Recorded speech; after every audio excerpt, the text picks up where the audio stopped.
right, it looks like our numbers are stabilizing, so I think we'll go ahead and begin.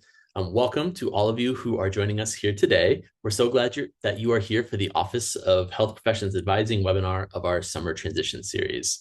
If this is your first time joining us for the summer, welcome. My name is Dalton Dye, and I'm an Associate Director with New Student and Family Programs here at Duke University. And we're thrilled that you've taken some time out of your morning, afternoon, evening, or later, if you're watching the recording, to join us today. If this is your first Summer Transition Series webinar, welcome. We host these weekly throughout the summer to get important information directly from our campus experts into the hands of students who are joining us here at Duke.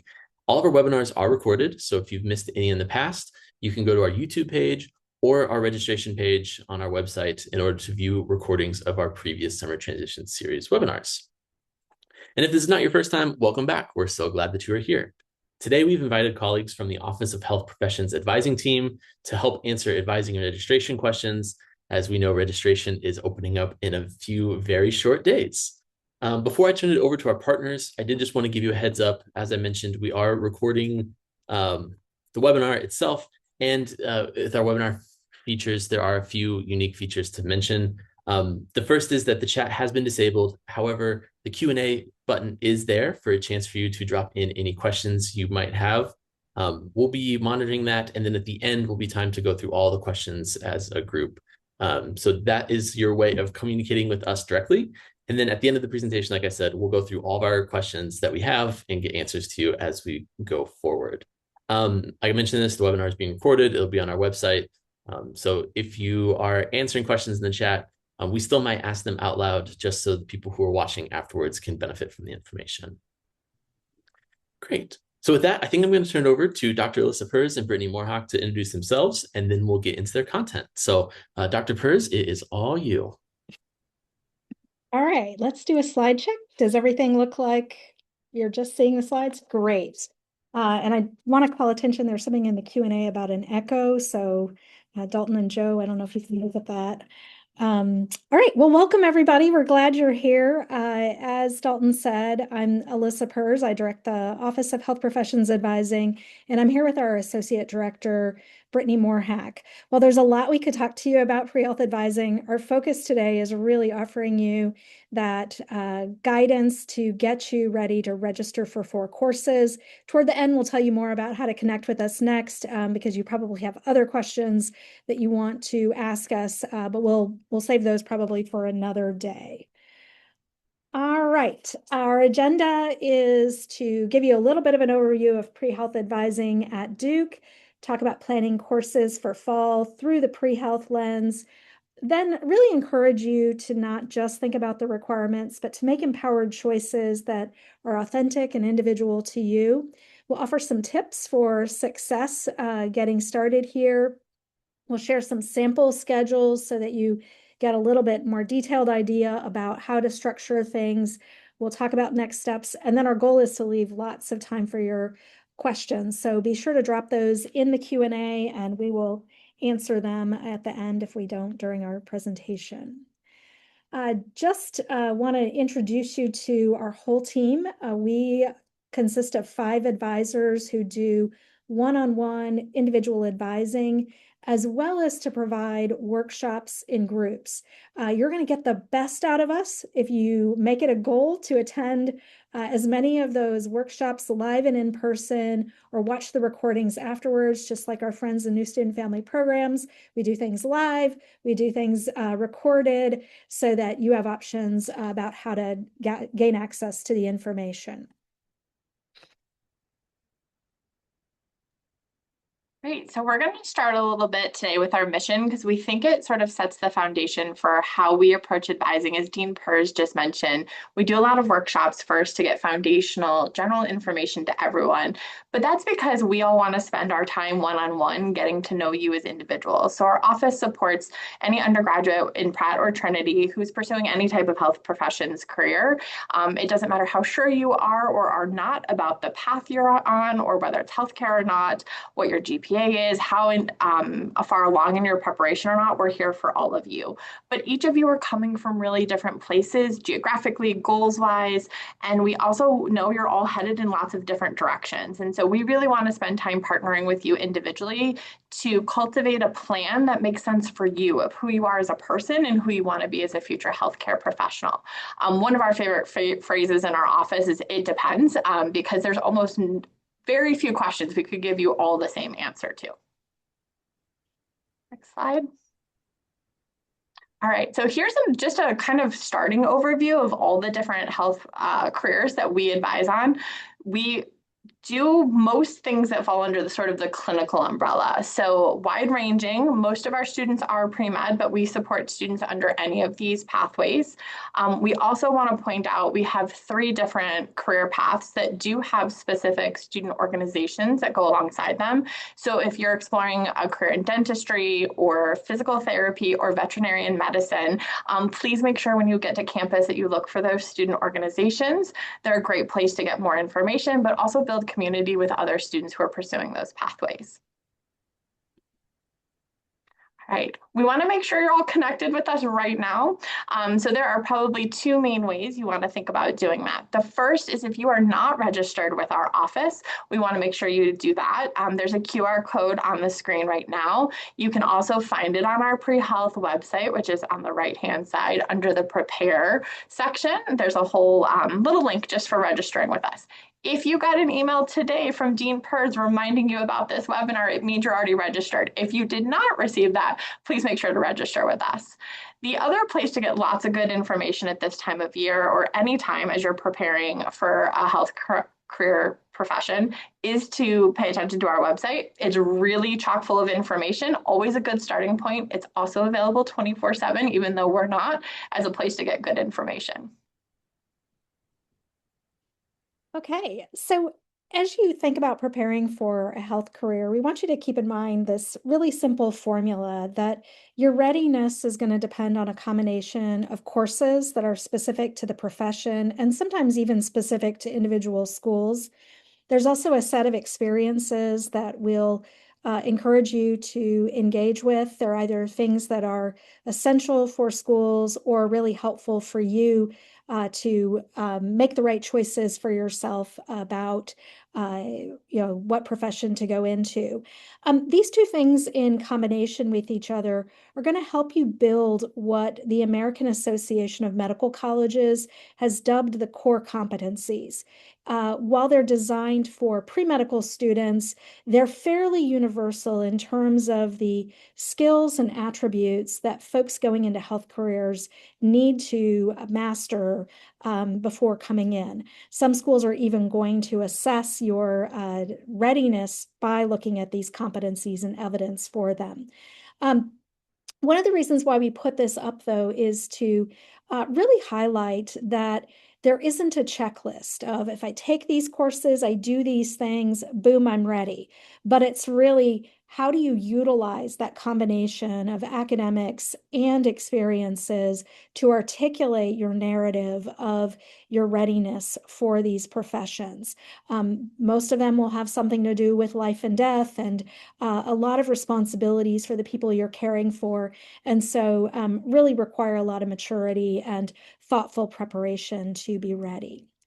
It's also really easy to think about these things in terms of the requirements, but our office also wants to remind you that you've got choices. And in fact, it's the choices you make. What are you going to do with your elective courses or your major? Where are you going to serve when you're volunteering? What kinds of patients do you want to work with? So really want you from the beginning to be looking at the requirements and thinking about them, but not doing it at the expense of where you have choice, because it's that individuality and authenticity that comes with your choices that's going to make you an interesting applicant and also going to assure that you are winding up on the right pathway for you. So as we think about this, I like to use this tessellation from Escher, where you might see angels or devils at first, but this art doesn't work one without the other. So in order for you to get the best out of your Duke education, we want you to make sure that you're balancing those requirements and choices. And where health professions advising can come in to be helpful, but so can quad advisors, faculty mentors, other folks on campus can help you think about how am I balancing these two things? And am I happy in the spaces where I have choice? We have some resources that can help you get started. We have a relatively new handout that I realize is not posted on our resources quite yet. So as soon as this ends, I'm going to post this handout on our resources and handouts page. It's called Do Courses for Pre-Health. And what it does on one side is walk you through the courses at Duke, as well as experiences or credentials like AP credits that can meet various requirements. So if you need a biology course with lab, you know what those options are at Duke. So that's on the front side. On the back side, I've got part of the table that is represented there that walks you through profession by profession. What are the courses that these professions are looking for when you matriculate? And so you can see we've not put them in alphabetical order, but we've ordered them in from left to right in the order in which you're likely to take them. So when you come in, most of you are going to be looking at a general chemistry and or calculus class. And we'll talk a little bit about how to figure out where to go. But I do want to highlight there's some professions like nursing where chemistry and calculus aren't going to be where you go. For nursing, I recommend that you look at Psychology 101 and Evolutionary Anthropology 101 based on the other courses that you'll need as prereqs, using those as prereqs. So start with the backside, find your profession, look across there, look at the earliest classes, and that's where you'll begin with discerning those. But we'll talk a little bit more about fashioning a schedule in a minute. Sometimes what folks worry about, though, is, I don't want to waste any time. I want to take things that are going to be meeting requirements. And one of the lenses we're going to offer you today is the lens through which to see how your courses, where everything's going to count. It may count to meet Trinity curricular requirements or Pratt curricular requirements, or it may be a course that's meeting a pre-medical requirement. And in some cases, you'll have courses that are doing double duty and meeting both your curricular requirements as well as pre-medical requirements. So we'll try to highlight those distributions as we work through the examples this afternoon. So looking a little bit more in a little more detailed, if you're a Trinity student that's been assigned to Writing 120 this fall, you're going to take a Constellation course in Writing 120. You'll have some degrees of freedom for each of these, but also recall that these are meeting the first year requirements for Trinity. Very commonly, the next class in the schedule will be chemistry. And there's a couple of reasons why we are very chemistry forward in our advising. The first is really practical. Chemistry is a prereq or a foundation for so many other courses that, molecular biology is easier to do if you've got basic chemistry knowledge. Another practical consideration is we've got 4 possible places that you could start in chemistry. When Ms. Moorhack was talking about you guys are coming from different places and different experiences, we've got a chemistry class that's designed for folks that have never taken chemistry in high school. And then we've got organic chemistry, which is 201, which is folks that have a 5 on the AP exam, or a 6 or a 7 on the IB exam, or some other previous experience through pre-matriculation credits. And then there's 101 and 110 in between. I want to highlight the importance of using the placement websites, and Ms. Moorhack will show you sort of a comprehensive one for that. But I want to highlight that typically chemistry only offers 99 and 110 in the fall. So if you need either of those courses, we would encourage you to prioritize that as well.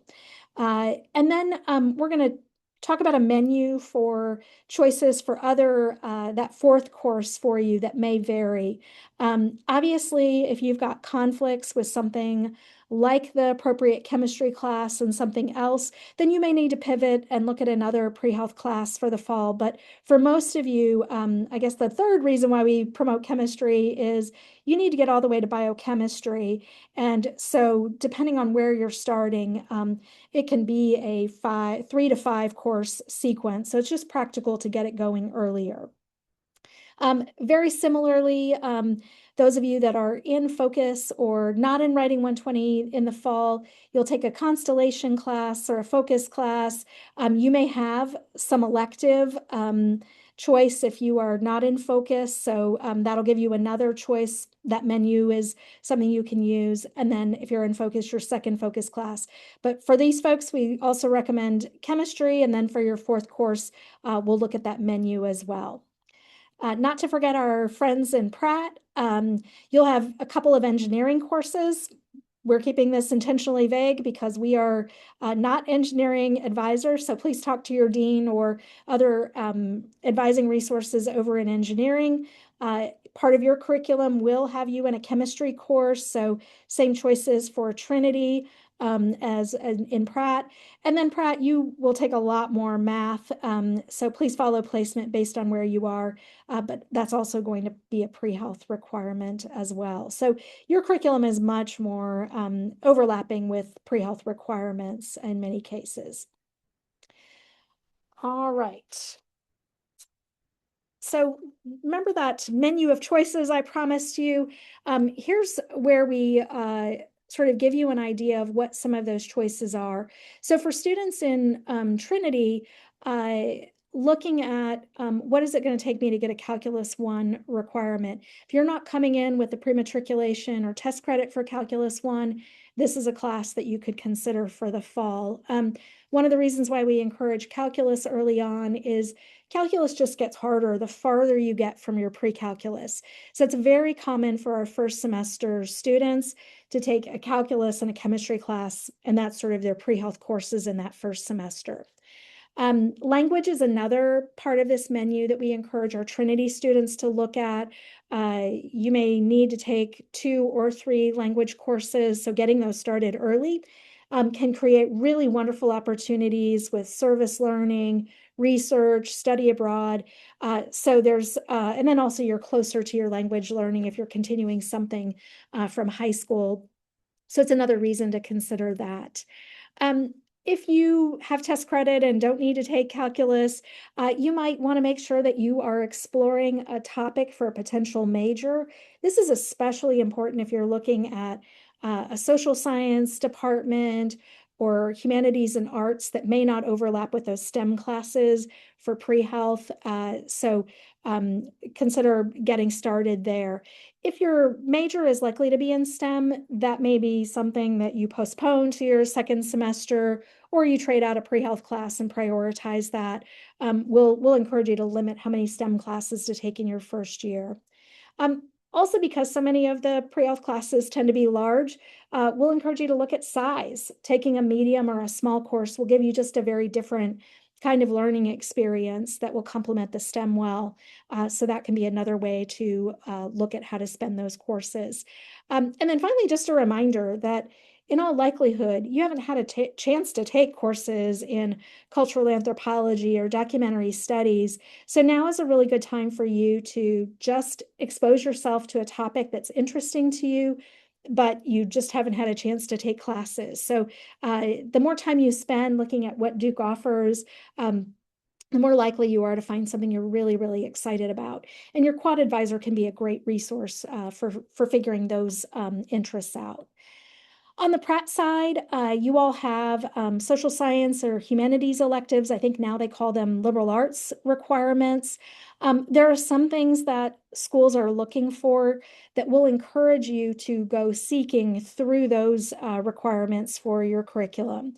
Many schools are looking for English and or writing coded courses beyond Writing 120. So that would be something I would be looking at from the beginning. Psychology 101 is tested on the MCAT, occasional requirements. So that's another one of these. It's probably less a requirement, tested a little bit on the MCAT or topics in introductory sociology, but being conversant in interviews and understanding the social determinants of health, looking for courses in medical sociology can be a great way to use these electives. And since you see there's 3 least 3 different types of classes, and you have 5 of these electives, a good number of them really need to be targeted in these areas so that you're meeting prerequisites for schools. Like our Trinity Friends, medium, small courses or topics you've never had exposure to are great things to get started. Our friends who are transfer students, you'll need, yours is a little more complicated. So looking at what you've already taken at your previous institution, how that's going to match up with Duke sequences. And we'll talk about ways to interact with us later on through drop-in advising so that you can look at your particular situation and get advice from us. All right, and then the last thing I want to do is just highlight, this is from our website. You can navigate to prehealth.duke.edu to get there. And then this menu that's over on the left-hand side, we've got a section called Handouts and Resources. So we've got tips for fall classes. And then, like I mentioned, that handout that's got courses on one side and a chart of professions on the other will be posted under the planning as the top hit here, so you can get a sense of some of your other options if you have a situation where you've got a conflict with chemistry or you don't need calculus or something like that. All right, Ms. Morhack's going to talk a little bit more about sample set schedules now. All right, so building off of what Dean Pers just said, we wanted to kind of show you what an actual schedule might look like for the fall. So we're going to start on the left-hand side. These are for Trinity students. If you're in a constellation, you might have a constellation course that has this little hexagon symbol next to it. A hexagon on this slide is going to tell you that this is helping you fulfill a liberal arts requirement for Trinity. And the stethoscope is going to highlight that it's most likely a pre-health prereq for you. So I think the first thing we hope you notice is how much of an overlap there is, that everything you're doing this first semester is going to be helping you towards graduation and towards your pre-health pathway all at the same time. So if you're starting in a constellation where you're also doing writing is a pre-health prereq. Most students are going to start in a Chem 101, and then you see this particular student is also taking Psych 101 for a major. While it's also a pre-health requirement, we have a lot of students who are interested in psychology as a major, and so they'll explore that a little bit earlier in their time at Duke. On the flip side, if you're in a focus course, you're going to have 2 courses that have already been sort of selected as part of that focus program, and then students adding things like Chem 99 or Math 105. So there's balance in both of these schedules. They just look different for different reasons in terms of the balance. Next slide, so we can talk a little bit more about that. So the name of the game for your first semester is diversify for success. So what you want to think about is, like Dean Pers said earlier, diversifying your class size. You've never been a Duke student, whether you're an incoming first-year student or you're a transfer student coming in, you've never been a Duke student. So finding different courses of different sizes can help you kind of understand your learning style here. It can help you develop relationships differently with faculty. We really want to stress at this point, the most important thing for developing relationships with faculty is for academic success. If you're going to office hours, if you're asking questions, if you're using Flunch and getting to know them, your academic coursework is going to be more successful. And the side perk to that is down the line, we do need letters of recommendation from faculty who have taught you. So these different class sizes allow you to have different types of relationships with faculty. We also really want you to diversify your topics. We want you to be interested in interesting people during your time here at Duke and when you go to apply. And now is the time in this first semester to start some of that exploration. I think the thing Dean Pers and I hear the most from seniors is, oh, I wish I had taken that cool class earlier. Maybe I would have minored in it. I wish I had taken those early semesters to kind of try a couple different things. Now is the time when you have that ability to do so. Maybe the one time we'll encourage you to slow down and pump the brakes a little would be to limit your labs. Kind of looking for 2 or less classes to have labs. Labs just add extra time and extra work to your course load. So making sure we have balance across that is another important piece. And then lastly, diversify the type of work you're doing. So you want to think about academics, experiential, and social learning. All three are really important to starting at Duke and being successful in the long run. So making sure that you're not in a coursework that doesn't allow you to explore things that you could do professionally or socially, and making sure there's kind of balance across all three of those areas. All right, so looking at Pratt, the gears here are going to be the Pratt requirements. The stethoscopes are going to be those pre-health requirements again. So if we look at what's common for a first year Pratt student, this is usually EGR 101 and 105, and then adding Chem 110 and Math 111. We have students who start every different Chem sequence, every different math placement sequence. All of them will get you to the place that you need to be at the end. So whatever the course placement is that makes sense for you, that's the right choice for you for this semester. And then in this particular example, your pre-health courses are your Chem and your Math. All right. Course placement is probably top of your mind right now. I know AP scores were posted recently, and you're looking at those scores. The best tip we can give you as a pre-health advising team is to follow the placement advice from the departments. Your AP credit is going to help with your placement for chemistry and math, most importantly. So you're going to look at those departments. You can find the screenshot you're looking at now is actually on the AAC's website on the first year page if you scroll down. And so then you can link to each department. The best thing to do is to choose the correct placement based on what the department says. This is steeped in data. It's about knowing what your background was prior to coming to Duke and making sure you're in the class that's going to help you be most successful. It does not help you if you try to go up a level to quote unquote look more difficult. We've also had students who've tried to go down a level and aren't as successful because they think it's going to be a little easier and it's not. So these placements are really steeped in data and making sure that you can be successful in your first semester. All right, so what can you be doing between now and when you get to campus in August? First thing is registering for classes. We know that that is coming up very quick for many of you. Your quad advisors are going to be your best resource here. If you haven't met with them, please make sure you do. They're going to help you think big picture about the things we've talked about today in terms of balancing pre-health with your non-pre-health requirements. Those sheets that we talked about are linked on our website. Use those to think about what makes sense for your balance, for your academic and intellectual interests, and make sure you're in a course load that is sort of valuing that diversification of ideas. Register with us if you haven't. I promise you there'd be a couple of QR codes to make sure you got a chance to do that. This is how we'll communicate with you in the coming weeks and through the summer. And then once you're here, this is also how we send out regular communication to all of the students working with our office. If you have a question, start with our website. If you're interested in what an answer might be or what things you might even want to be thinking about long-term, our website is a great place to start.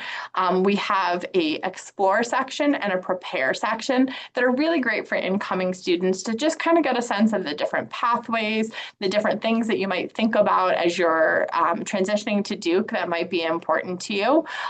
Down the road, we do have a section for students who are getting ready to apply, but right now, really thinking about what do you need to be doing in these first couple of years to set yourself up for success. Next, spend some time thinking about why you chose Duke.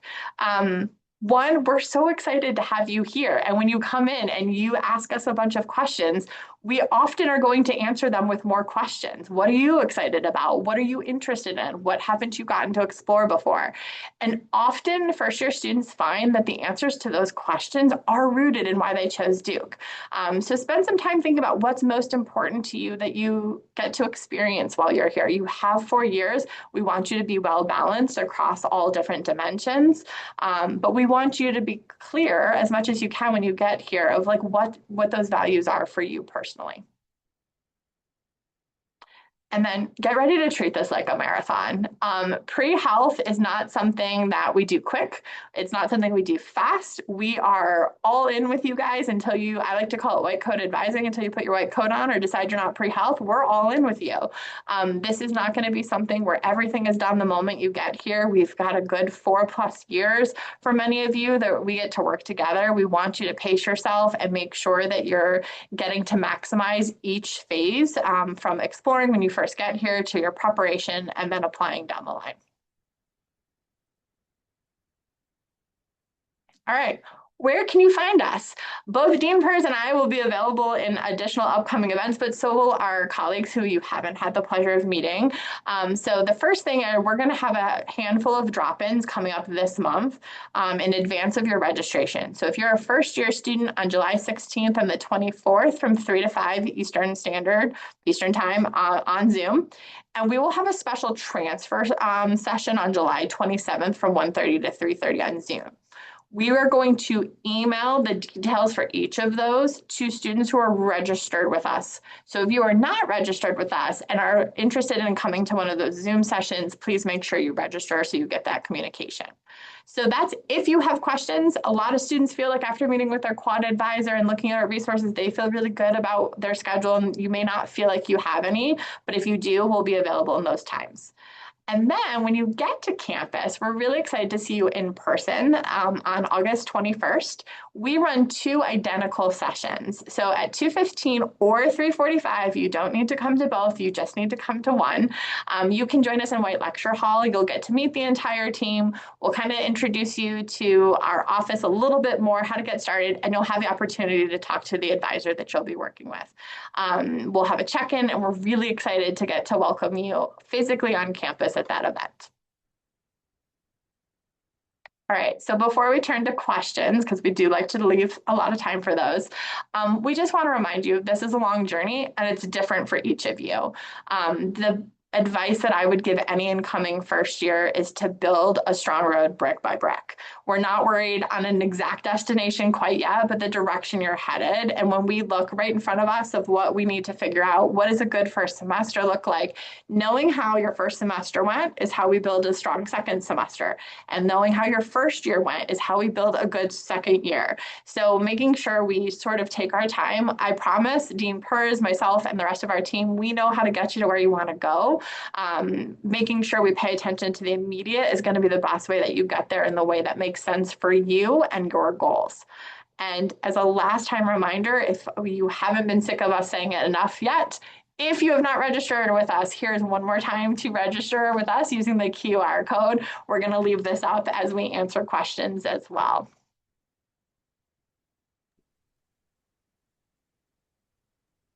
All right, great. Thank you so much, Dr. Pers and Brittany, for all the wonderful information you provided here.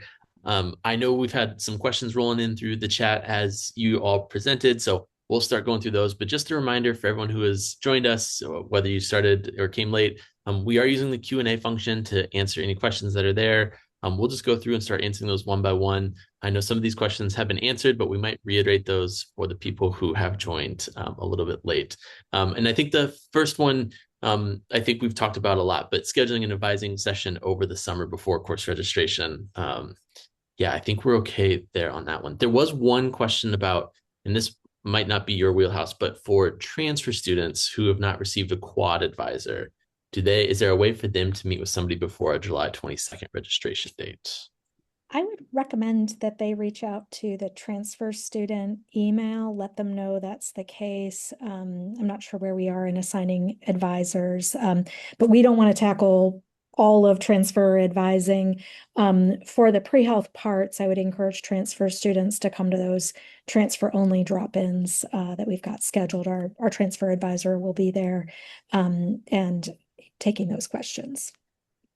Great. I do know as a transfer student, it depends a little bit on if you're coming in as a sophomore or a junior, whether or not you'll be assigned a quad advisor or a major advisor. So I think that's going to be very specific to your particular situation. So as Dr. Pers said, I think the transfer email is a great first place, and they'll be able to redirect you as appropriate.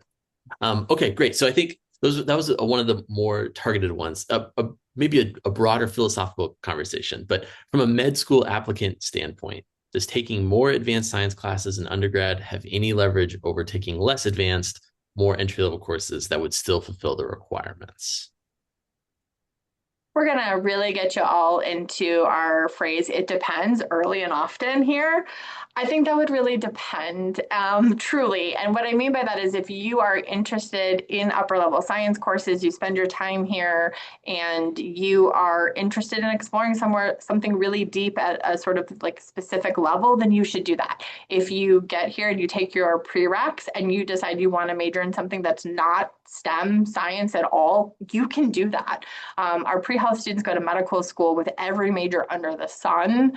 And so it's not necessarily helpful to do one or the other. Schools really are interested in interesting people, people who are academically and intellectually curious. And for them, that's not fully dependent on a specific subject. They're just as interested in why you chose sociology as a major or EVAMP than biology or neuroscience. And there's nothing right or wrong with either of those options. It's just what sort of makes you curious and you want to spend more time doing.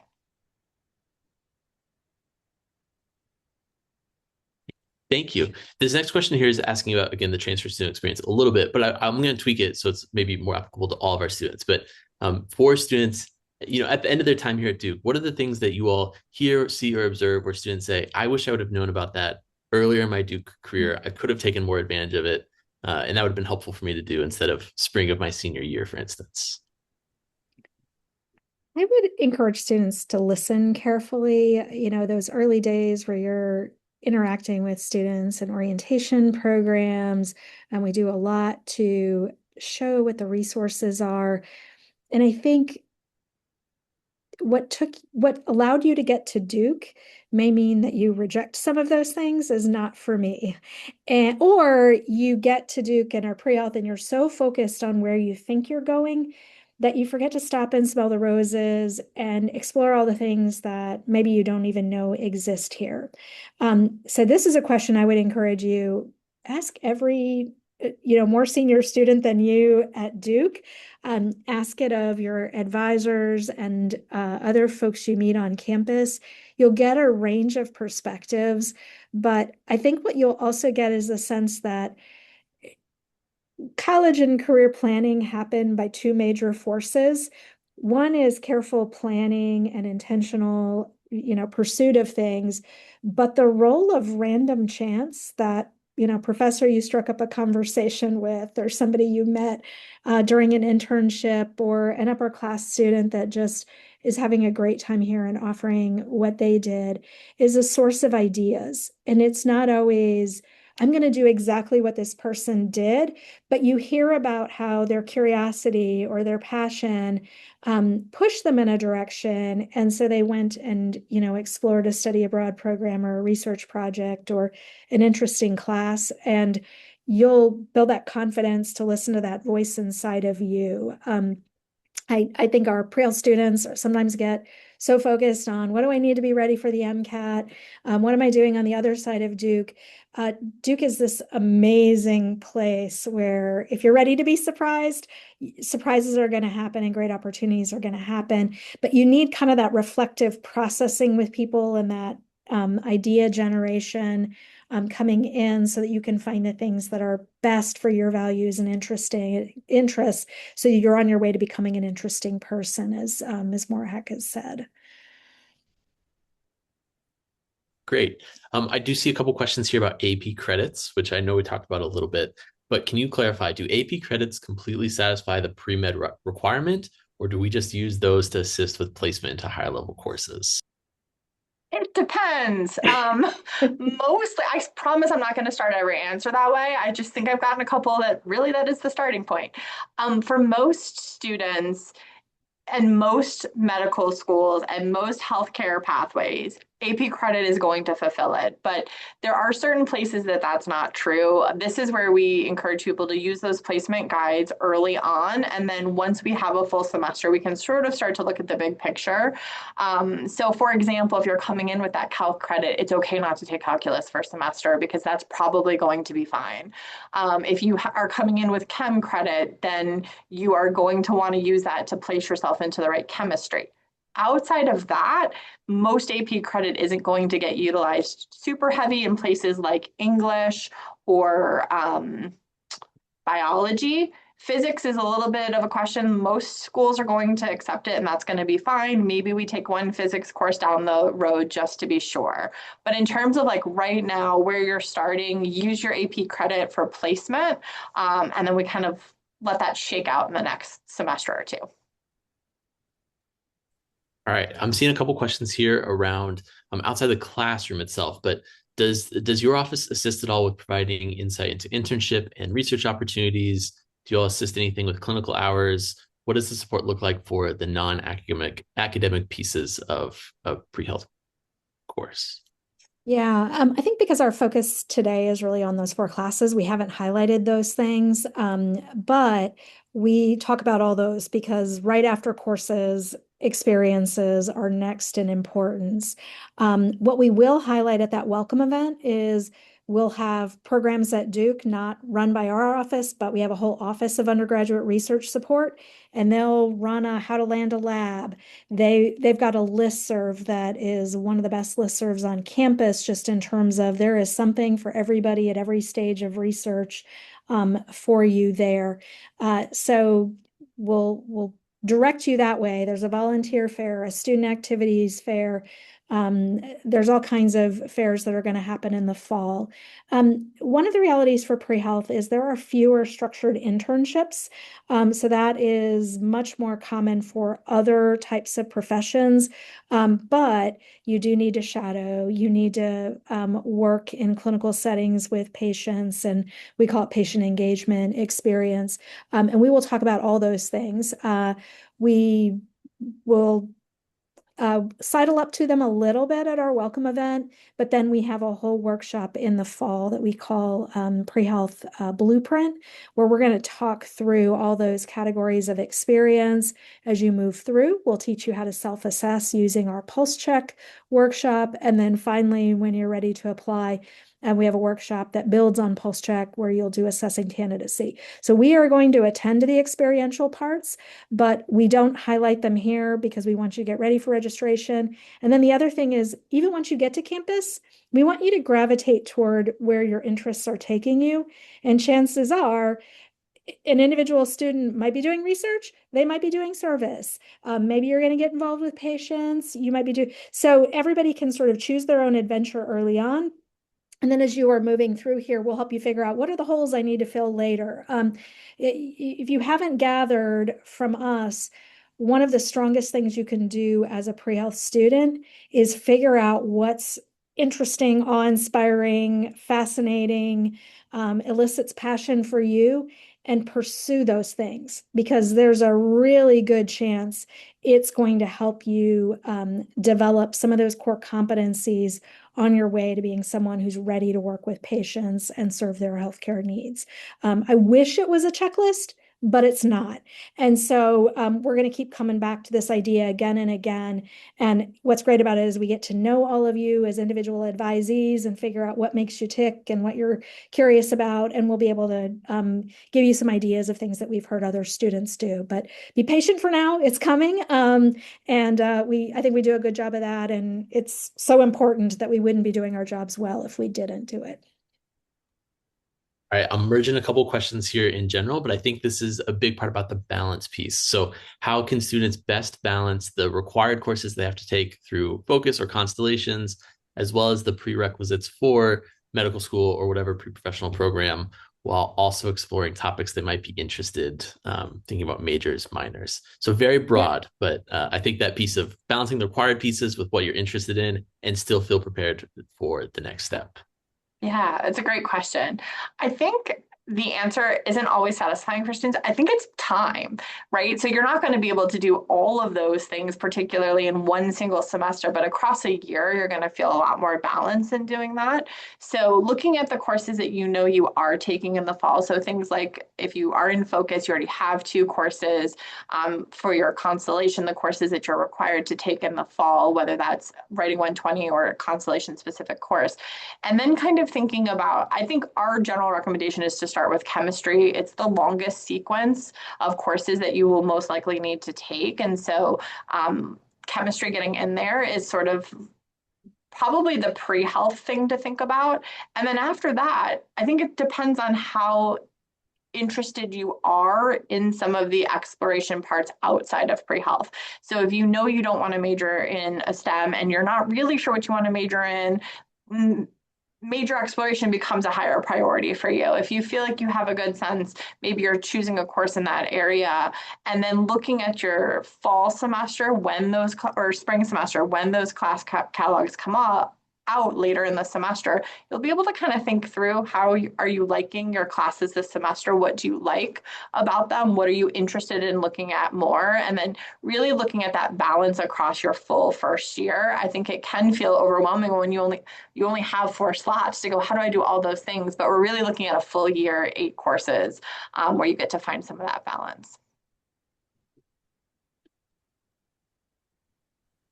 Great. I'm thinking, so there's a couple questions in here about a gap year, which I know you mentioned a little bit, but it's interesting that there's questions on both ways of how to best prepare for a gap year and how to best avoid a gap year.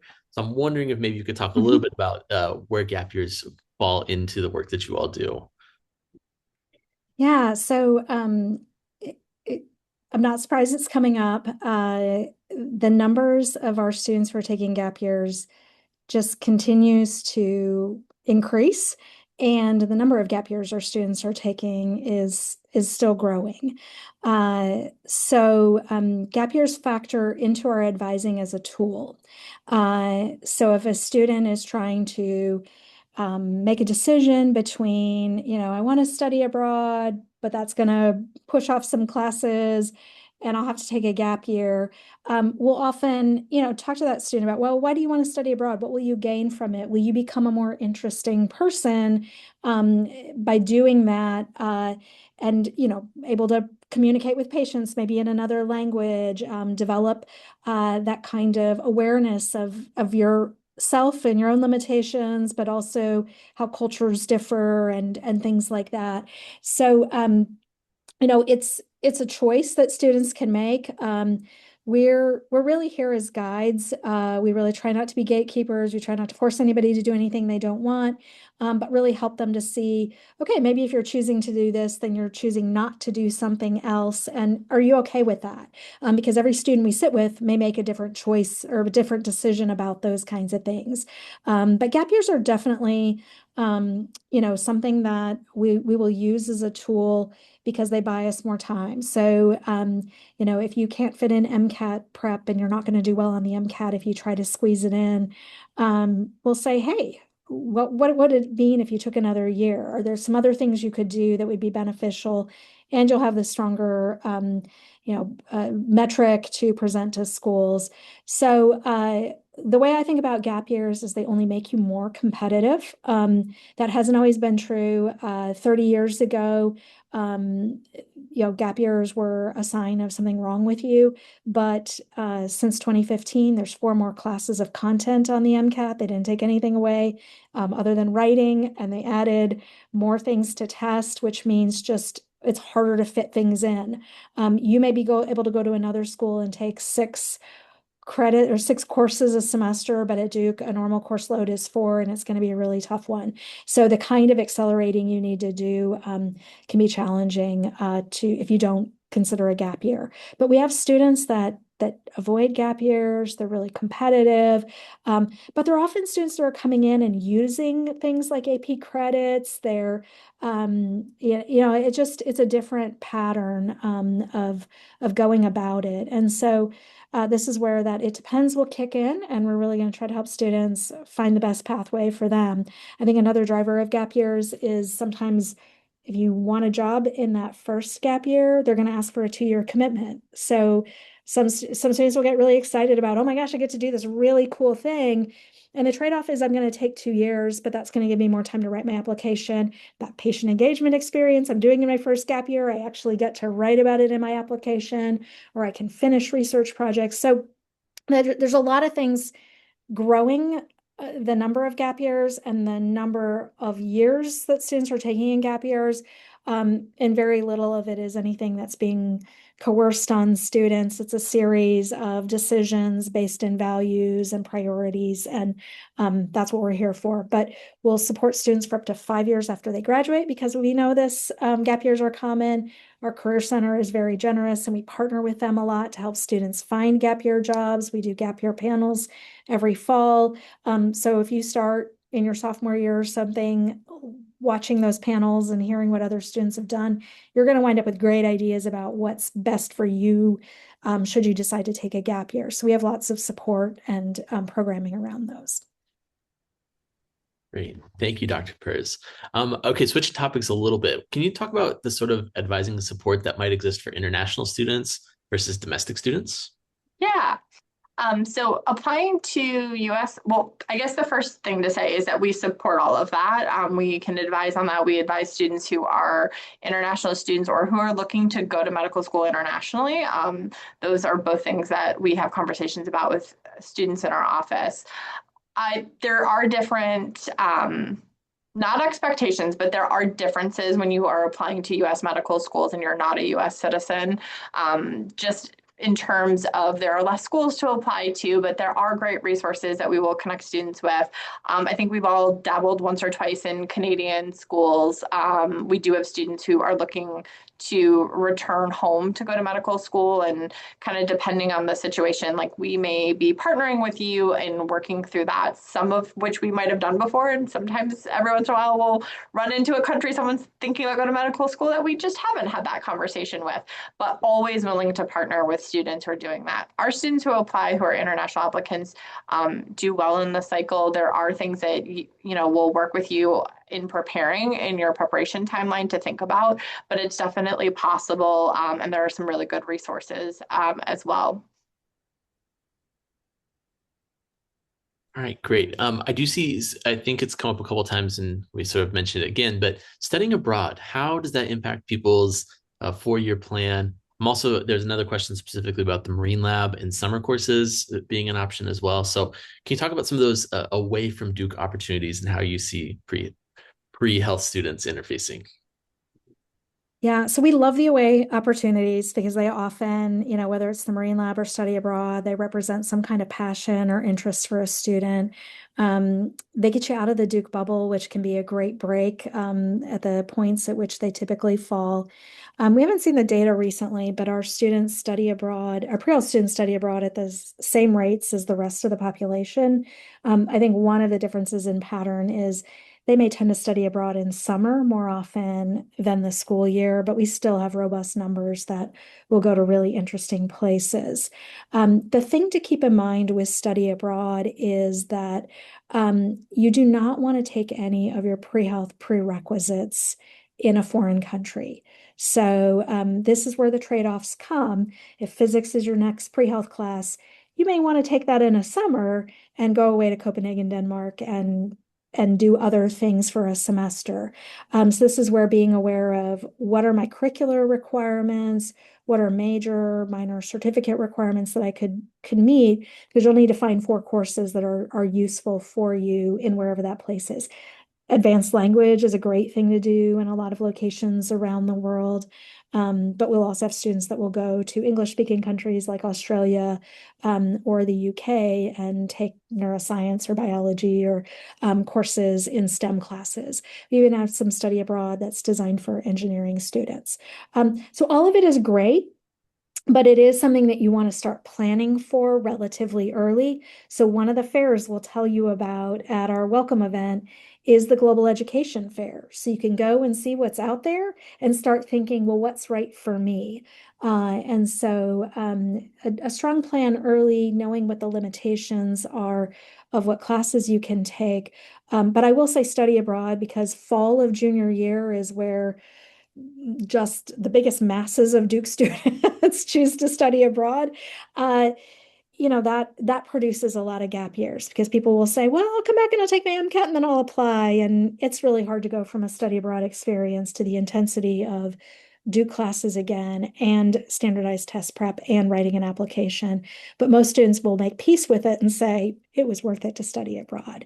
It's also okay. It used to not be as okay to take pre-health classes in summer. So I've given some examples of where sometimes students will choose to do summer classes in order to accommodate study abroad. Other students will just do summer classes because it makes sense for their schedules. We generally will advise students between their first and second year.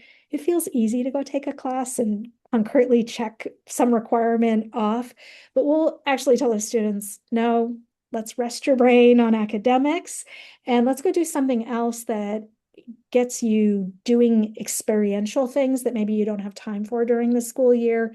And you'll come back feeling rested, refreshed, with a new sense of purpose, ready for those academics in the fall. And then we'll, I think other semesters are where we're a little more enthusiastic about summer classes. All right, thank you. I think we've circled back around a little bit, and I'm seeing some more questions around placement and what classes students should take, which I know we've talked about at length. So I'm hoping that maybe you could just reiterate some high-level pieces of where students might be able to go to find more information, as I know we've talked about it a couple of times here. Yeah. So the AAC has a link on their webpage. If you scroll down on the first year, it's called course placement. If you click these icons on their webpage, it's going to take you to each department's placement. Chemistry and math are probably the places that are going to be most heavily used by a first year student for placement guidance.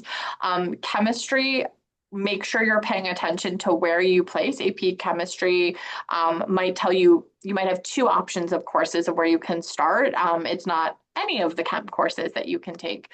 So I would start there. And we really do find that students who are in the courses where their placement indicates they should enroll are the ones who are doing the best. I don't think we see students going up or down a level necessarily being more or less successful. That most level of success is following that placement guidance from the department. That is something that they pay attention to. And I feel like as an advisor is really well done by Duke. To give huge shout outs to our departments who do this work. I find that most students, if they follow the placement advice, feel like they're in the right course. If you have questions or concerns about that, you'll want to talk to the department. I promise you, you don't want to be asking me which chem course you should be in. I don't teach chem at Duke. And I want you talking to someone who does and who knows the coursework and who knows students and can help you choose the course that you'll be most successful in. So from a pre-health perspective, our answer is like choose the course you're going to be most successful in based on the placement guidance. And then if you have questions about that placement guidance, talk to the department. Dalton, do you feel like that captures most of what you're seeing question-wise? I do. Yeah, I do. Okay. I think that, and yes, it feels like a lot of these questions are very specifically targeted to your individual students' experiences, which are really great and important. And also, I think for the hope of leaving at high level, that's a good place for us to leave it at. Can I Also, jump in? oh yeah, go ahead, Dr. There's a Purse. question I feel like I've seen that I don't think we've answered, and that's for students who feel like they're ready to place into a higher class, but don't have the backing of an AP or other credit on their transcript. I do not recommend in that situation taking a higher level class. A lot of the professional schools will look to that AP credit and say, oh, we see Duke gave you credit for it. We see the next course, you're following the advice. The students that tend to get in trouble with placement into more advanced courses are ones that'll place themselves into a higher class and then come up with a shortfall of chemistry classes because they don't have a matching AP. So that's the one situation I don't feel like we've talked about that I would warn against. That's great. Thank you so much. I am keeping an eye on the time here. I know we haven't gotten to all the questions that have been asked, which is great. Thank you all for keeping them coming. Dr. Purz, I'm hoping you might be able to share that slide about the next times that some of the bigger events that you all are hosting and where students might be able to get a hold of you going forward. Yeah, this would be great. And can you remind us, how do students get the links to those Zooms? So register with our office and we'll email you these Zoom links before the events. Awesome. Okay, great. I think that's where we're going to wrap it up, just to be mindful of time here. So I do want to say again, Dr. Prison Brittany, thank you so much for taking time out of your day to help answer some of our questions from our students. For those of you who are here, thank you so much for joining us. As mentioned at the beginning, we will be recording, this webinar was recorded. We'll be putting captions on it and uploading it to our website in the next 24 to 48 hours. So if you want to revisit any of the content or you arrived late and want to catch up on some of it, that's the place to find it. The next webinar we have will be next Tuesday, the 21st. This will be with some of our holistic wellness units at Duke, which includes Do Well, CAPS, Counseling and Psychological Services, and Duke Reach. So this webinar, again, same time next week. You can register it for the same way that you registered for this one, but that'll be our next summer transition series. So with that, we'll go ahead and call it here. Again, thank you all so much for your time. Enjoy the rest of your day and go Duke.